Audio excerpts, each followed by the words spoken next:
Europe 1 matin, 7h, 9h, Dimitri Pavlenko. Dans 20 minutes sur Europe 1, Catherine Ney nous contera ses souvenirs d'un certain Philippe Grimbach, ancien directeur du journal L'Express dans les années 70 et agent du KGB, les services de renseignement soviétiques.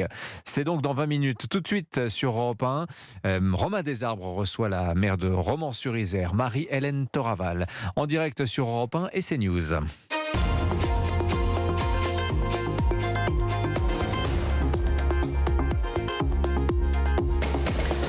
Bonjour Marie-Hélène Toraval. Bonjour Romain. Merci d'être avec nous. C'est votre grande interview sur CNews et sur Europe 1, maire de Romans-sur-Isère. Vous êtes la maire de Romans-sur-Isère surnommée la mère courage, pour avoir le courage de dire les choses comme elles sont. Et vous avez été récompensée hier soir, car vous a été décerné le prix de l'élu local de l'année par le Trombinoscope à l'Assemblée nationale. Déjà, comment est-ce que vous avez réagi quand vous avez su que vous étiez l'élu local de l'année 2023 ? Je vais être très honnête, j'ai été particulièrement surprise. Et en même temps, pour moi, c'était une belle reconnaissance aussi d'avoir eu le courage de prendre la parole, de prendre une parole qui soit vraie, qui soit objective et qui traduise une situation de terrain. Et aujourd'hui, je dis que j'assume d'avoir fait le choix de peut-être de ne pas avoir fait du politiquement correct, mais d'avoir fait du politiquement autrement. Alors on va en parler justement. Vous avez émergé médiatiquement en prenant la parole suite à la mort du jeune Thomas à Crépol, commune proche de Romans-sur-Isère. Comment a évolué votre ville depuis ce drame et est-ce qu'elle porte encore et en quoi les stigmates de cette soirée tragique ? Donc déjà, au-delà de la ville, c'est l'ensemble d'un territoire qui porte cette douleur, la douleur de ce drame, l'incompréhension et aussi la colère. S'agissant de l'ambiance de la ville, je dois dire que le quartier est quand même bien calmé depuis. Il n'en reste pas moins qu'on fait toujours face à des incivilités, qu'on fait toujours face aux problématiques qui sont liées au trafic de drogue et une délinquance aussi qui est de plus en plus violente dans son intensité. On va y revenir sur votre constat, sur ce que vous voyez. Votre parole est forte parce que c'est celle du terrain, c'est celle de la réalité. Vous n'êtes pas hors sol. Vous avez notamment parlé des délinquants dont les parents étaient déjà des délinquants, donc cette dynastie de délinquants. Ça vous a été beaucoup reproché. Il faut du courage en France pour dire ces choses-là. Tout à fait. Enfin, je ne sais pas s'il faut du courage, mais c'est la réalité. J'assume les propos qui ont été les miens. S'il faut les réitérer, je vais les réitérer parce que c'est la réalité. C'est ce qu'on constate chaque jour. Je voudrais dire que j'ai entendu aussi la ministre qui est intervenue sur ce sujet, qui nous parle de prévention. Moi, je dis qu'il faut parler aussi de traitement. C'est-à-dire qu'on a un niveau de délinquance chez certains jeunes qui, aujourd'hui, appellent à des mesures fortes. Et aujourd'hui, on n'a pas l'artillerie qui permet de répondre à cette situation. Alors, vous faites référence à Sabrina Agresti-Roubache, qui est la secrétaire d'État en charge de la ville et de la citoyenneté que je recevais mercredi. Elle organise les Beauvaux de la délinquance. Elle rencontre les élus de terrain. Elle vous a rencontré ? Absolument pas. Pas encore ? Pas encore. Vous savez, les rencontres avec les élus de terrain, je pense qu'à un moment donné, il va falloir vraiment rentrer dans le dur. On a eu Madame Berger, qui nous a fait le tour de France de la parentalité, qui a été avortée suite au remaniement gouvernemental. Aujourd'hui, il y a cette nouvelle forme, cette nouvelle appellation. Les Beauvaux de la délinquance. Alors, les Beauvaux de délinquance, moi, ça peut être tout à fait intéressant, sauf que moi, je vous dis, à titre personnel, je n'ai pas été contactée aujourd'hui. Je ne sais pas si j'ai des collègues qui l'ont été, mais s'agissant de la situation qui est la nôtre, aucun contact. Alors, quelle est votre solution si la secrétaire d'État qui vous regarde peut-être, donc Sabrina Agresti-Roubache, vous regarde ce matin, se dit tiens, Marie-Hélène Toraval, on va aller la rencontrer. Qu'est-ce que vous allez lui dire pour déjà, avant que le jeune devienne un délinquant, qu'est-ce qu'il faut faire pour prévenir la délinquance ? Alors, la prévention de la délinquance, on travaille déjà depuis longtemps sur la prévention de la délinquance.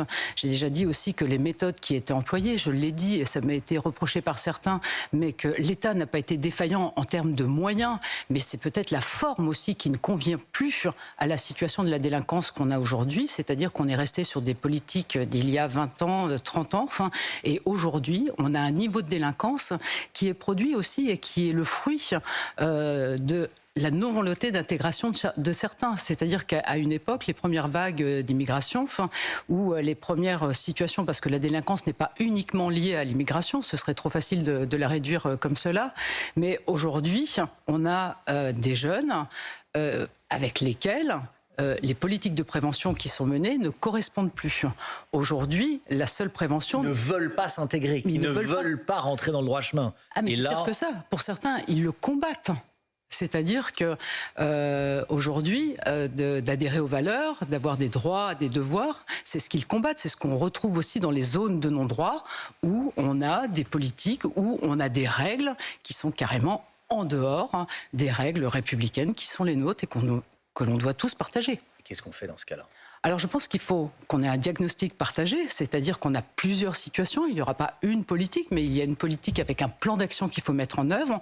On ne peut y arriver qu'ensemble, c'est-à-dire qu'on ne peut pas confier cette seule responsabilité aux mairies, on ne peut pas confier cette seule responsabilité au département. Enfin, c'est-à-dire qu'il faut qu'on travaille ensemble avec l'État, mais il faut accepter de voir la réalité comme elle est, tout simplement. Mais qu'est-ce qu'on fait avec quelqu'un qui vous dit « moi je veux devenir un voyou, je veux rester un voyou, je ne rentrerai pas dans le droit chemin ». Comment on fait avec lui ? Mais accessoirement... Et vous semblez nous dire que ce ne sont pas des cas isolés, qu'il y en a beaucoup. Ah ben il y en a beaucoup. Alors c'est quand même une minorité.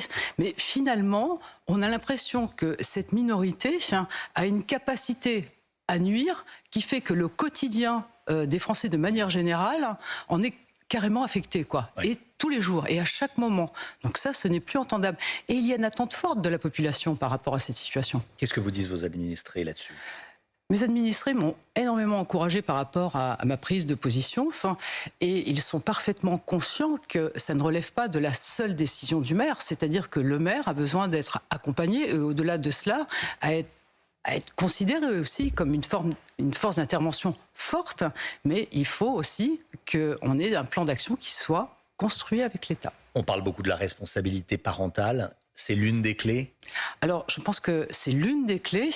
La parentalité est un gros problème. C'est-à-dire que vous avez des enfants, dès le plus jeune âge, c'est déjà une problématique. Moi, j'ai parlé de responsabilité des parents. J'ai osé parler de culpabilité des parents. Et je crois que ça a été repris par certains ministres. Aujourd'hui, j'ose vous dire qu'il y a de la complicité de certains parents. Certains parents complices de leurs enfants, bien sûr, délinquants. Donc ça veut dire certains parents qui bénéficient de l'argent du trafic de drogue ? Oh, bien sûr, qui bénéficient, parce que c'est le modèle économique de la famille, pour certains. Enfin, complicité aussi parce que je pense que dans certains larcins qui sont opérés, ou certaines situations, ils savent très bien ce que fait leur enfant. Donc, et ils en profitent, quoi. Donc à un moment donné, et ils bénéficient de logements sociaux ? Ils bénéficient de logements sociaux. Je vous assure que pour extraire quelqu'un du logement social, les démarches juridiques sont extrêmement compliquées. C'est-à-dire que le droit est fait de telle manière qu'il est plus difficile pour celui qui défend les causes. C'est beaucoup plus difficile pour lui de faire appliquer la règle que pour l'autre de les contourner. C'est quand même pas normal. Alors quand vous entendez le Premier ministre, Gabriel Attal, promettre le « tu casses, tu répares », qu'est-ce que vous dites ? Vous dites, bon... Il y a déjà un constat qui est là.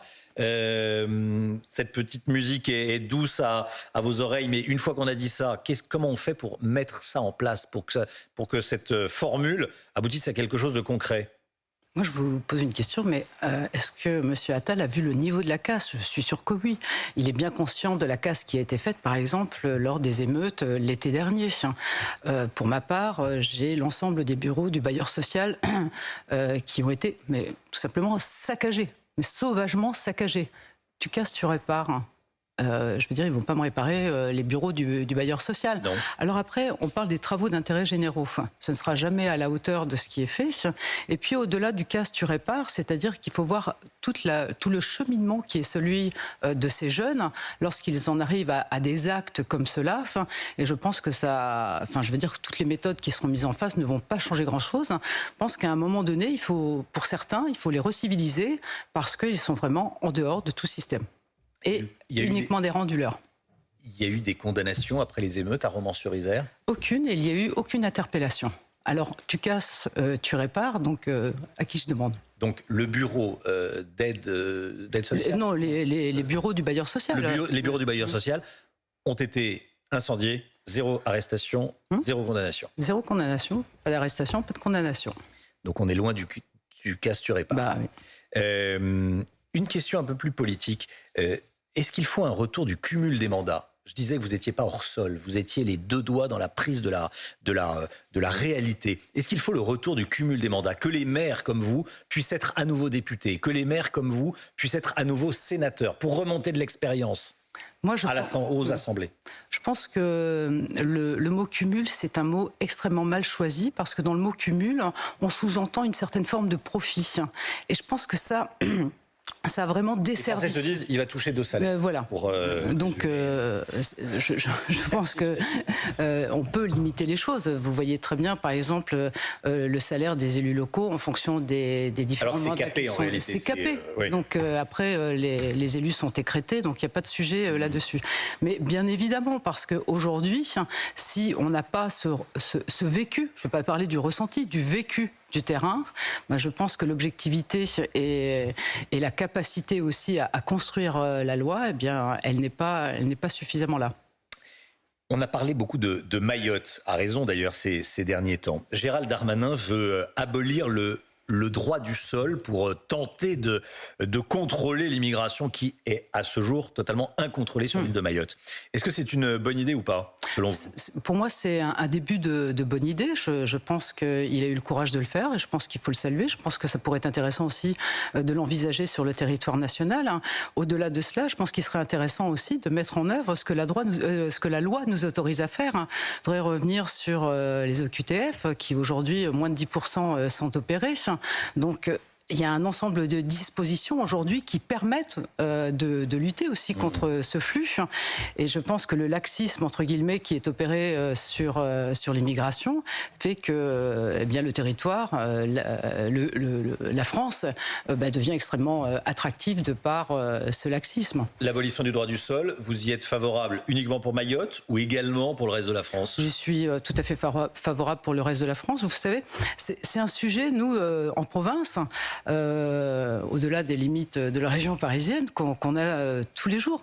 La semaine dernière, moi, j'ai écrit au préfet pour savoir combien j'avais de personnes en situation d'OQTF sur ma ville. Je lui ai demandé aussi quel était le nombre de mineurs non accompagnés que j'avais sur ma ville, le nombre de migrants que j'avais sur ma ville, qui sont en fait hébergés par des associations qui répondent à la demande de l'État, qui est de dire, lorsque le président de la République dit on va accueillir 10 000, tant de migrants, et bien finalement ça ruisselle sur nos territoires sans que nous en soyons prévenus, sans que nous en soyons informés. Ça n'est pas normal, parce que ensuite nous retrouvons ces personnes dans les dispositifs sociaux qui sont les nôtres. Il y a déjà des départements en métropole où il y a des dizaines, voire des centaines de milliers de clandestins. Par définition, on ne sait pas exactement combien. C'est le cas notamment en Seine-Saint-Denis, près de Paris. Est-ce que ce qui se passe à Mayotte préfigure, selon vous, ce qui peut se passer en France dans quelques années? J'ose penser que non. Vous espérez que non? J'espère vraiment qu'il va y avoir une prise en main de la situation, parce que ce n'est plus soutenable. Je voulais vous entendre également sur un tout autre sujet, la grève à la SNCF. On est en période de vacances scolaires. Ce week-end, un train sur 2 circule, une grève qui surprend même le ministre des Transports, compte tenu des augmentations de salaire. Il a été surpris, c'est lui qui le dit. Vous l'apercevez comment, cette grève? C'est une prise d'otage des usagers? Mais c'est une prise d'otage radicale des usagers. Je parle d'usagers parce que pour moi, c'est un service public. Eux, généralement, on parle d'entreprise. Moi, je ne connais pas d'entreprise qui se voit financer son outil de production comme la SNCF là, en dispose. Juste une chose, à chaque fois que ces grèves reviennent, c'est au moment où les Français ont le plus besoin de ce service. Je rappelle que les Français payent au moins 3 fois sur ce service. Déjà, si vous ne prenez jamais le train, de par l'accompagnement qui est celui de l'État pour financer au travers de subventions, mais aussi le financement de la dette, qui est celui de la SNCF, sans avoir pris le train, ça vous coûte déjà 300 €. Ensuite, vous payez votre billet de train pour ceux qui le prennent. Donc vous avez déjà payé 2 fois. Et lorsqu'il y a les vacances, vous trinquez ? Non, ça n'est pas normal. Puis vous savez, sur la SNCF, les régions ne sont pas en reste. Si je regarde la région Auvergne-Rhône-Alpes, c'est un plan de 5,7 milliards qui a été voté notamment pour les équipements ferroviaires sur notre région. Donc c'est une 3e fois.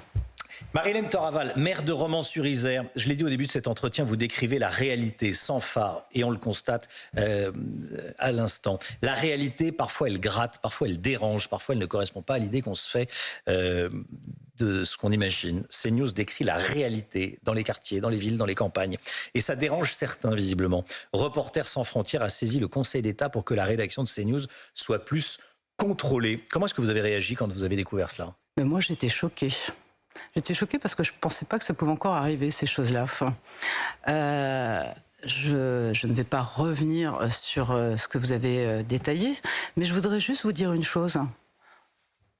Pouvons-nous être libres de choisir les chaînes que nous allons regarder? Je veux dire, moi, on ne m'oblige pas à regarder CNews. On ne m'oblige pas à regarder d'autres chaînes. C'est-à-dire que la liberté de choix, la liberté de ton, ça veut dire que lorsqu'elle convient, lorsque la ligne éditoriale convient, bien, il y a des spectateurs. Je pense que vous avez des résultats qui sont là et qui le traduisent. Donc, l'ARCOM, très bien, mais pensez à nous, laissez-nous choisir. Merci beaucoup Marie-Hélène Toraval. C'était la grande interview sur CNews et sur Europe 1 de la maire de Romans-sur-Isère. Merci à vous Madame le maire et très bonne journée. Merci moi de même. Merci Romain Desarbres et Marie-Hélène Toraval. Dans un instant sur Europe 1, vos signatures du vendredi. Dimitri Vernet, Olivier Delagarde, Eugénie Bastier et Catherine Ney. À tout de suite.